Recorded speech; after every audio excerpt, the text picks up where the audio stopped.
গুনার পথে যাইতে যাইতে তুই কই যাইতেছ? সামনে তো জাহান্নামের আগুন। আমার রহমতের দরজায় ফিরিয়া আসো। ও আমার ছাত্র বন্ধুরা, একটু বলি, আল্লাহ তোমাকে কোরআনের বাগানে নিয়ে আসছে রে বাবা। এখান থেকে কত ছাত্র দেখছি দাওরা পাশ করিয়াও হালাক হইয়া গেছি, মেশকাত পরে কাফিয়া পরেও আলেম হইয়াও ধ্বংস হয়ে গেছি। ও বাবা, তুমি যাদের কিতাব পড়তেছো, জালালাইন পড়ো, কাফিয়া পড়ো, শরহে বেখায়া পড়ো, যাদের কিতাব পড়ো তাদের কত ইখলাস থাকার কারণে কিতাবটা কবুল হয়ে গেছে। ওই কিতাব পড়িয়া যদি তুমি আল্লাহর কাছে দামি হতে চাও, মোহাব্বত নিয়ে আমল শুরু করে দাও। ওরে তোমার মতো একজন আলেম এই জাতির জন্য বড় বাতি ঘর।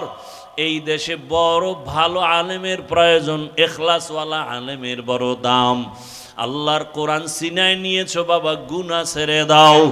অনুরোধ করি ওই কোরআন ও হাদিসের ইলম নেওয়ার ক্ষেত্রে অন্তরটাকে গুনাহ মুক্ত করো। আল্লাহ নিয়ে আসছেন এই দরজা থেকে খালি ফিরিয়া যাইও না রে বাবা। আল্লাহর কাছে ভোর রাতে কান্না করিও আর বলিও, রে মালিক তুমি ইলমের দরজায় নিয়ে আসছো, আমাকে খালি ফিরাইয়া দিও না, গুনার কারণে যেন মাহরুম হয়ে না যাই। ওরে সাহাবায়ে কেরাম আর আসবে না, নবীরা আসবে না। এই জাতিকে কোরআন হাদিসের পথে জান্নাত দেখাও, জান্নাতের পথ দেখানোর দায়িত্ব ওলামায়ে কেরামের। ওই নবীর দায়িত্বের যদি তুমি স্থানে আসো, কতটা ইখলাসের দরকার, কতটা কান্না দরকার, কতটা আমলের দরকার। কারণ তোমার আমার পেছনে তাকায় আছে মা বাবা, ছাত্ররা তাকায় আছে, গোটা জাতি তাকায় আছে। ওলামায়ে কেরাম থেকে আমরা আদর্শ নিব। তুমি ভবিষ্যৎ ভালো আলেম হতে হলে এখন থেকে তৈরি হয়ে যাও। আল্লাহর কাছে চোখের পানি ছেড়ে কান্না করো। মা বাবা কত কষ্ট করে তোমাকে লেখাপড়ার জন্য পাঠাইছেন। ওই মা বাবা কিছুই চায় না তুমি একজন আলেম হবা, এটাই তার কপাল ধন্য হবে। ও পর্দার আড়ালের মা বোনেরা, ও যুবক বাবারা, যারা স্কুলে পড়েন, কলেজে পড়েন, অনুরোধ করি ডাক্তার হবেন, ইঞ্জিনিয়ার হবেন, প্রফেসর হবেন, বাধা নাই। তবে অনুরোধ করি বেয়াদব হবেন না। ডিসিএসপি হয়ে যান, বাধা নাই। চেয়ারম্যান হন, বাধা নাই। তবে আপনি আদবওয়ালা জিন্দেগি নিয়ে চলেন। ডাক্তার হয়ে যেন বেয়াদবি না হয়। মা বাবার দোয়া নিয়ে, শিক্ষকের দোয়া নিয়ে, ওলামায়ে কেরামের দোয়া পরামর্শ নিয়ে আগাইতে থাকেন। আল্লাহ রাস্তা খুলে দিবেন। ও মা বোনেরা, আল্লাহর কাছে তওবা করেন আর বলেন, হে মালিক, এই এলাকায় কত মহিলা আছে বেপরদায় চলে না, নামাজ ছাড়ে না, মোবাইলে সময় নষ্ট করে না, স্বামীর মাল খেয়ানত করে না। ও পর্দার আড়ালের আম্মা জানেরা, আপনারা কেন পর্দা করতে পারেন না? বেপর্দায় চলেন কেন? নামাজ পড়তে পারেন না কেন? মোবাইলের সময় নষ্ট করেন। আপনার কি সন্তানের নিয়ে চিন্তা নাই? আপনার আদর্শটাই কিন্তু সন্তানের মধ্যে চলে আসবে। ভালো একটা আদর্শবান ডাক্তার ছেলে রেখে যান, আপনার ছেলেটাকে আদর্শবান ইঞ্জিনিয়ার বানায় যান। ডাক্তার হইয়াও কোরআন পড়বে, দোয়া করবে, তার জীবন ধন্য হবে, আপনারটাও ধন্য হয়ে যাবে। এখনো সময় আছে, আদর্শ ঠিক করে নামাজি হয়ে যান, জবান ঠিক করেন, পর্দা অনুযায়ী চলেন, মোবাইলে সময় নষ্ট করিয়েন না। একটা সন্তানকে আদর্শ সন্তান বানাবার ফিকির আর মেহনত করেন।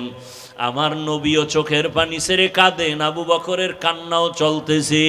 আবু বকর বলেন, ইয়া রাসূলুল্লাহ, নবীদের কান্না শুরু হয়ে যাবে, এমন কঠিন হালাত হবে হাসরের ময়দানে। আল্লাহ তাআলা ডান হাতে যাদের আমল নামা দিবে তারা জান্নাতে যাবে, যারা বাম হাতে আমল নামা পাবে জাহান্নামে যাবে। ওই হাসরের ময়দানে যখন আল্লাহ আমল নামা দেওয়ার জন্য ডাকবেন, নবীদের যদি এমন অবস্থা হয়, আমাদের উপায় কি হবে রে ইয়া রাসূলুল্লাহ?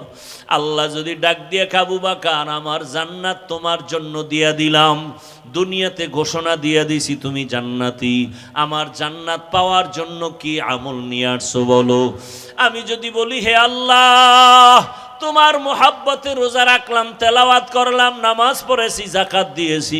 আমার আল্লাহ যদি বলে আবু বকর আমি যেইভাবে নামাজ চাইছি ওইভাবে হক আদায় করে নামাজ দিতে পারো নাই, আমি যেইভাবে তেলাওয়াত চাইছি হক আদায় করে দিতে পারো নাই, আমি যেইভাবে তোমার যাকাতের আমল চাইছি হক আদায় করে দিতে পারো নাই, আমি যেইভাবে তোমার জিকিরের আমল চাইছি তুমি হক আদায় করে আমাকে দিতে পারো নাই, অতএব তোমার আমল তুমি নিয়ে যাও, আমার জান্নাত আমাকে দিয়া দাও। তখন আমি আবু বকরের কি উপায় হবে? জাহান্নামের অর্ডার হয়ে যাবে, জাহান্নামের হ্যান্ডকাপ হাতে লেগে যাবে। ও রহমতের নবী, দুনিয়াতে একটা মশার কামড় সইতে পারি না, সূর্যের গরম সহ্য করতে পারি না, জাহান্নামের আগুনের গরম কেমন করে সহ্য করব? ও আমার এলাকার মা বোনেরা, বৃদ্ধ বাবাজিরা, যুবক বাবারা, দুই ফোঁটা চোখের পানি ছেড়ে গুনার কথা স্মরণ করে আল্লাহর কাছে ক্ষমা চাও। মা বাবার দোয়া নিয়া চলো, ওস্তাদের দোয়া নিয়া চলো, আউলামায়ে কেরামের দোয়া নিয়া চলো। আর যদি কোনো অন্যায় করিয়া থাকো ক্ষমা চাইও, কারণ আল্লাহর কসম মা বাবার দোয়া, শিক্ষকের দোয়া, উলামায়ে কেরামের দোয়া তোমার সফলতার চাবি। যদি বেয়াদবি করো জীবনটা ধ্বংস হয়ে যাবে মরার আগেই। ও বাবারা, যদি মায়ের সাথে বেয়াদবি, বাবার সাথে বেয়াদবি করে থাকো, ওই মা বাবার চোখের পানি আর দোয়া ছাড়াই হাফিজুর রহমান চেয়ারে বসতে পারি নাই, ওই মা বাবার চোখের পানি দোয়া ছাড়া তুমিও টাকার মালিক, বাড়ির মালিক, গাড়ির মালিক, আলেম হতে পারো নাই। ওই মা বাবারে কেমনে ভুলিয়া গেছো? ওই মা বাবার জন্য কি মায়া হবে না? ওই মা বাবার সাথে এখনো সময় থাকলে দোয়া নাও রে বাবা, হারায় গেলে আর পাইবা না। ওই মা বাবা তোমার আমার জন্য কত রাত খানা খায় নাই, ঘুমায় নাই। একজন শিক্ষক মেহনত করতে করতে তার পরিবারের খবর নিতে পারেন নাই। এত মেহনত করে তোমাকে আমাকে বয়ান শিখাইছেন, এলেম শিখাইছেন, তার সাথে যেন বেয়াদবি না হয় রে বাবারা। ওলামায়ে কেরামের অবদান অস্বীকার করার কোনো সুযোগ নাই। দোয়া নিয়ে তওবা করো, মনে মনে আল্লাহকে বলো, হে আল্লাহ, জীবনে কত নামাজ ছাড়লাম, গুনাহ করলাম, মোবাইল চালাইলাম, হাতের গুনাহ, চোখের গুনাহ, আজকে থেকে তৈরি হয়ে গেলাম হে মালিক, আর গুনাহ করব না, নামাজ ছাড়বো না, দাড়ি কাটবো না, বেপরদায় চলবো না। মা বাবার দোয়া নিয়া, শিক্ষকের দোয়া নিয়া, উলামায়ে কেরামের দোয়া পরামর্শ নিয়া নবীজির আদর্শ মেনে চলবো। মা বোনেরাও তওবা করেন, আমার আল্লাহকে মনে মনে বলেন, হে আল্লাহ, আর বেপরদায় চলবো না, নামাজ ছাড়বো না, মোবাইলে সময় নষ্ট করব না, স্বামীর মাল হেফাজত করব, 5 ওয়াক্ত নামাজ পড়ে দোয়া করব, আদর্শ সন্তানের মা হইয়া কবরে যাব। যুবক বাবারাও আল্লাহর কাছে অন্তর খুলে তওবা করো, কপালটা যেন পুড়িয়া না যায়। আল্লাহর আযাবের ভয় অন্তরে জমা করে আমল চালু করে দাও। আর নামাজ ছাড়বা না, দাড়ি কাটবা না, বেপরদায় চলবা না, মা বাবার সাথে বেয়াদবি করবা না, শিক্ষকের সাথে বেয়াদবি করবা না, ওলামায়ে কেরামের দোয়া পরামর্শ নিয়া নবীজির সুন্নতি আদর্শ মেনে চলবো। তওবা করার যদি অন্তর তৈরি হয়, মুনাফিকি যদি অন্তরে না থাকে, খাঁটি তওবার নিয়ত যাদের আছে, দুটো হাত আমার আল্লাহকে দেখাইয়া দাও।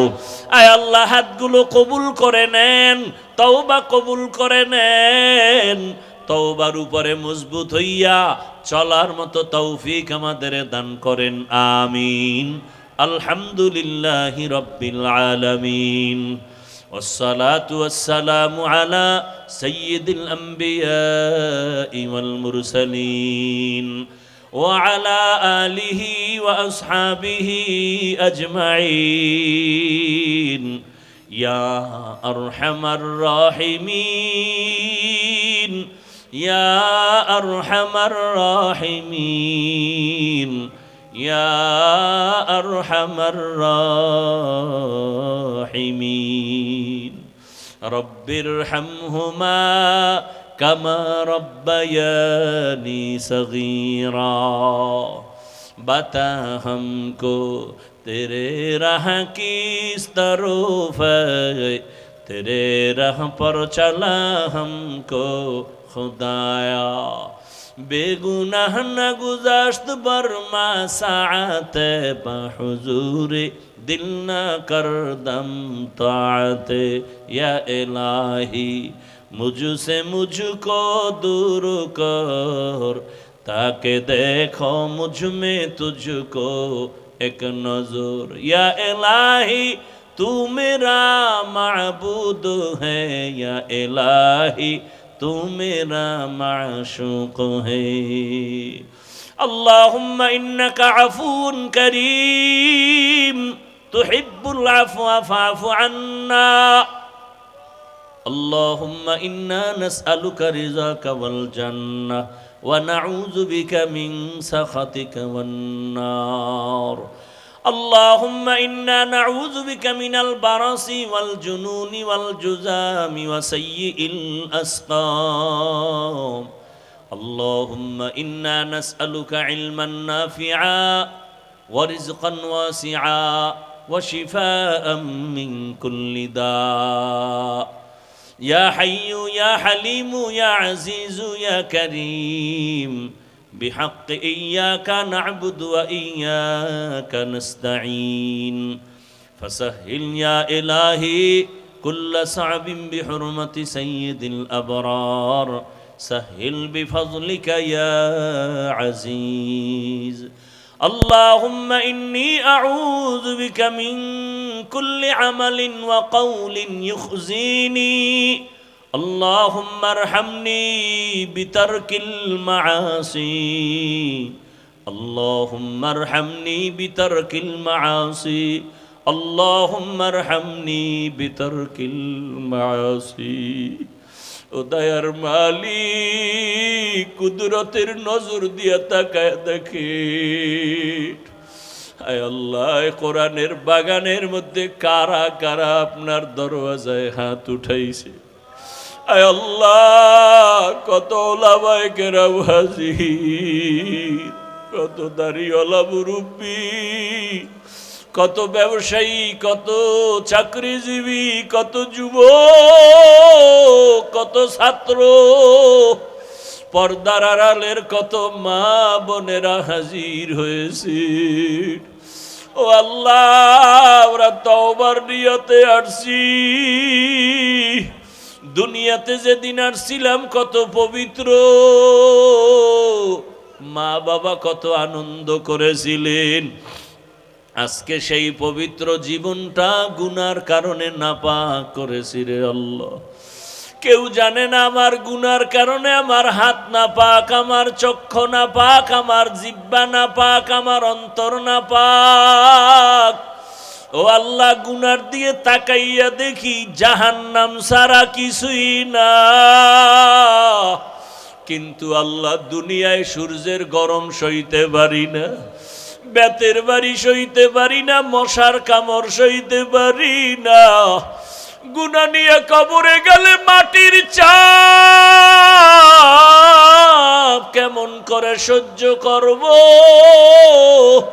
হাসরের ময়দানে সূর্যের গরম কেমনে সহ্য করব ও আল্লাহ ভয়ে ভয়ে আপনার দরওয়াজায় আসছি রে আল্লাহ দুনিয়ার কোনো দরওয়াজায় যাই না সব দরজা বন্ধ হয়ে গেছে দোকানওয়ালার দরজা বন্ধ বাড়িওয়ালার গেটেও তালা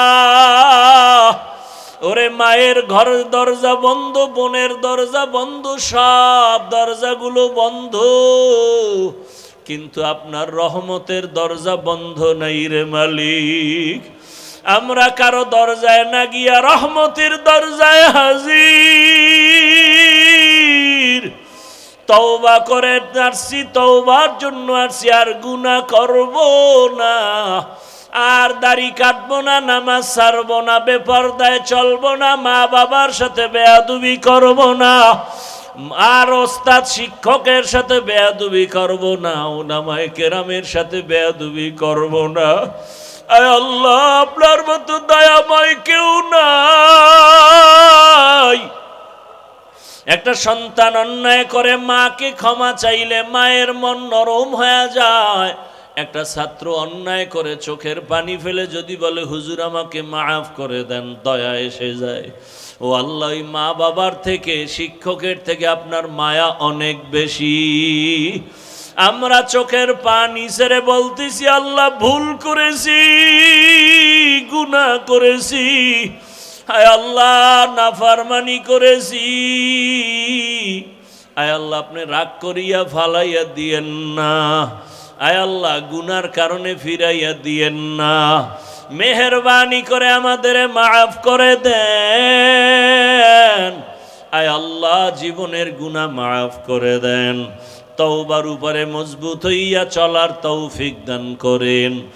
গুনাহের কারণে দিলটা পাথর, চোখে পানি নাই, ও আল্লাহ কান্নাওয়ালা চক্ষু দান করেন, কান্নাওয়ালা চক্ষু দান করেন, কান্নাওয়ালা চক্ষু দান করেন, জিকিরওয়ালা জিহ্বা দান করেন, আখিরাতের ফিকিরওয়ালা কলব দান করেন। আয় আল্লাহ মাহফিল কবুল করে নেন, মাদ্রাসা কবুল করে নেন, আসাতেজায়ে কেরামদের কবুল করে নেন, তালিবুল ইলমদের কবুল করে নেন, মুহিব্বিন মুতাআল্লিকিনদের কবুল করে নেন, মুখালিফের মুওয়াফিক বানায় দেন। আয় আল্লাহ কত দূর থেকে আপনার গোলামরা আসছেন, আয় আল্লাহ হেদায়েতের নূর সিনায় দান করেন, আয় আল্লাহ নিরাপদে গন্তব্যে পৌঁছার তৌফিক দান করেন, আয় আল্লাহ তাআলা মা বোনদের কবুল করে নেন।